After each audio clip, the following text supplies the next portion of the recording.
The topic title is having the two terms. So the first one here it is vector. So vector represents to any of the quantity which holds the magnitude as well as the directional information. So unlike the scalar which holds only the magnitude, here we have the direction. So now with respect to this vector, the orientations, the magnitude, all it is there represented into the space here. So space is with respect to the physical dimensions into the surroundings with respect to certain references here. Now as we recall from the vector algebra, any vector, suppose for example we have been representing it by the capital V letter, so it holds the magnitude as well as the direction.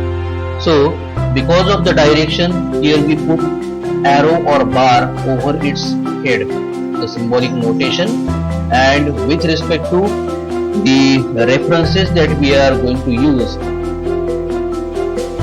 in the coordinate systems, here we resolve it into the three components. In general, here we have small a into I bar or I arrow or I cap you can use, added with b into j arrow, and finally added to c into k arrow. So in these representations, small a, b and c are the magnitudes of the vectors into the reference directions denoted by I, j and k.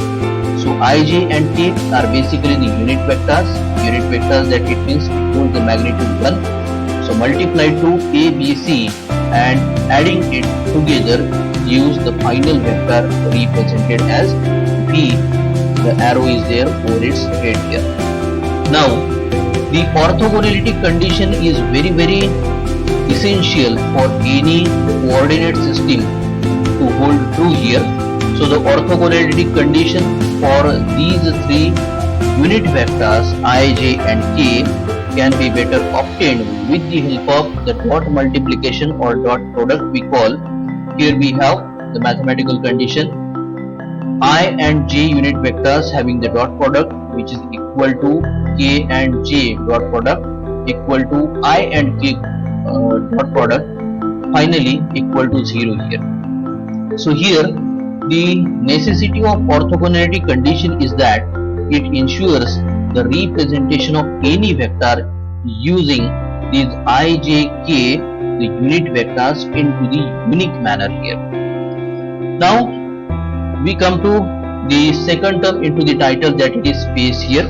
So in general we can represent the space, for example having the I, j, k as unit vectors being the basis of space.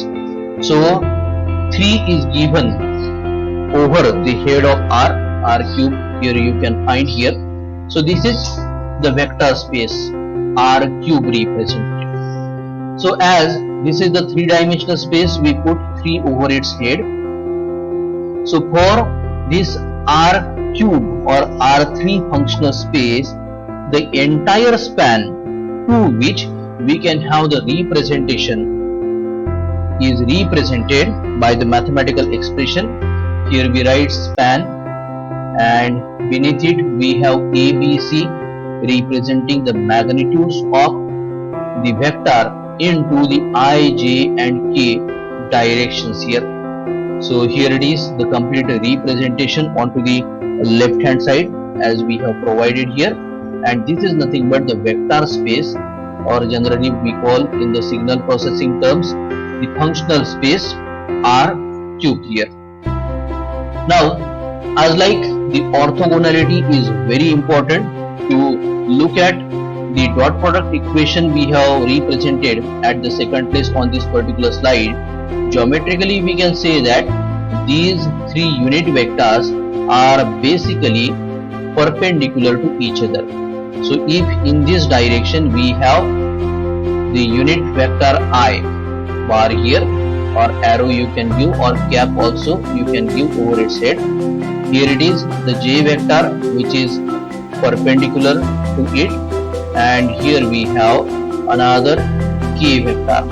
So if they are having the unit magnitude, and these three directions which are mutually perpendicular, we can say that they satisfy the orthogonality condition, that it means the condition represented by these dot products here. Now there it is another very important property, the mathematical basis as represented ijk should also satisfy, that it is nothing but the orthonormality here.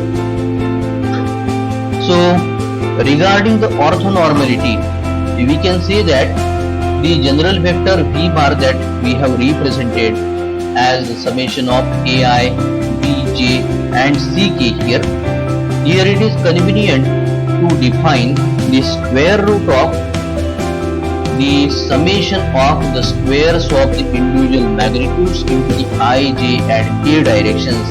Here it becomes square root of a square plus b square plus c square.